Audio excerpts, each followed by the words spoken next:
ক্লান্তি আমার ক্ষমা করো প্রভু, পথে যদি অনেক টানা পোড়েনের মধ্য দিয়ে বড় হয়েছে এই দুর্দেশে। রাগী অভিমানী মায়ের দরিদ্র সংসারে কখনো কিচ্ছু পায়নি, অথচ সেই মায়ের জন্যে ওর কত কিছু করার স্বাদ। ইউনিভার্সিটি শেষ করেই কাজ পেয়ে গেল। বড্ড ভালো ছাত্র আমার মনে। বলেছিলাম পিএইচডি করতে, করল না।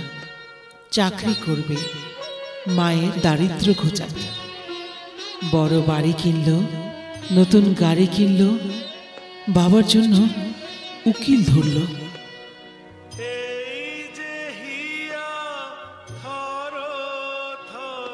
সেদিন সারাটা দিন কোথায় কোথায় ঘুরেছিল ছেলেটা কে জানে।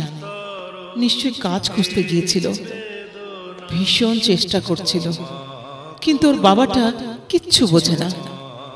মনিটা সারাটা দিন কষ্ট করে বাসায় ফিরেছে, খায়ও নি, নিজের ঘরে বিছানায় শরীরটা এলিয়ে দিয়েছে। এমন সময় ওর বাবার ফোন করার সময় হলো।